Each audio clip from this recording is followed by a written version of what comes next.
since the Pogo lost its license, these foreign nationals don't have any reason anymore to stay here in the Philippines.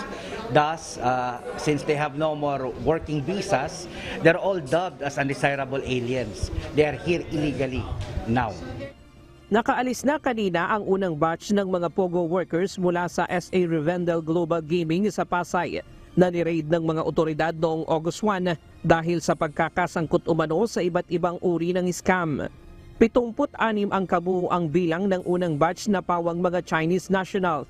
Sinamahan sila ng 12 opisyal mula sa Presidential Anti-Organized Crime Commission o PAOK, Philippine National Police at prosecutor hanggang ma-turn over sila sa Chinese government.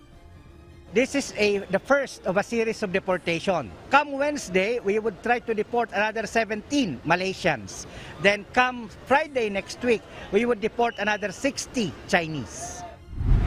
Kasabay ng pagpapadeport sa mga nasabing Pogo workers ang pag-turnover sa China ng mga kaukulang ebidensyang nakalap ng Pilipinas. Nasa kamay na ng Chinese government ngayon kung ano ang gagawin sa mga mamamayang ito pagdating sa kanilang bansa.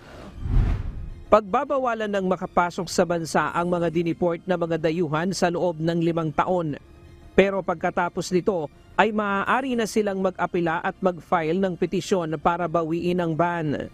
Kaninang umaga bago umalis sa SKK Building sa SA Revendel Global Gaming sa Pasay, nagtangkapang tumakas ang 4 sa kanila. Tinanggal nila ang harang ng isang kwarto at tumalon sa isang roof deck, saka nahulog sa isang van, kung saan nasira pa ito at nabasag ang salamin. Basically, 3 yung unang grupo na nagtangkang tumakas. Nakuha po natin yon, properly accounted for. Then meron naman isa na nung hinahanap namin, nagtatago pala. He was also attempting to escape. So 4 yung nagtangkang tumakas, pero lahat po yon na na-account naman po natin.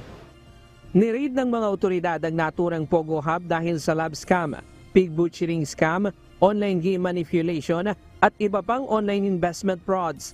Kinalaunan ay nakumpiska sa mga vault ng gusali ang 7 milyong pisong cash, $6,000 US, mga bala ng baril, posas, taser, passport, credit card, debit card, 28,000 na pre-registered SIM card, crypto hardware wallet, automatic OTP generator at seed phrases. Ayon sa PAOK, mula noong September 1, kinansela na ng PAGCOR ang lisensya at permit ng halos 300 Pogo Hub sa bansa para ma-re-evaluate at mag-re-apply ng lisensya. Sa ngayon, nasa mahigit 70 pa lang ang muling nag-a-apply ng permit. I would imagine that as of the out of those 92, there will be a few more who would not have applied because, well, it's more lucrative for them to not to apply rather than apply, because once you apply, you're under the radar of the government, so all the regulatory functions of the government will fall upon you. Nagsasagawa na daw ng operasyon ang PAOK laban sa mga illegal Pogo Hub na ito. Ryan Lacanlale, UNTV, News and Rescue. Diyos ang aming sandigan, serbisyo publiko ang aming pinahahalagahan.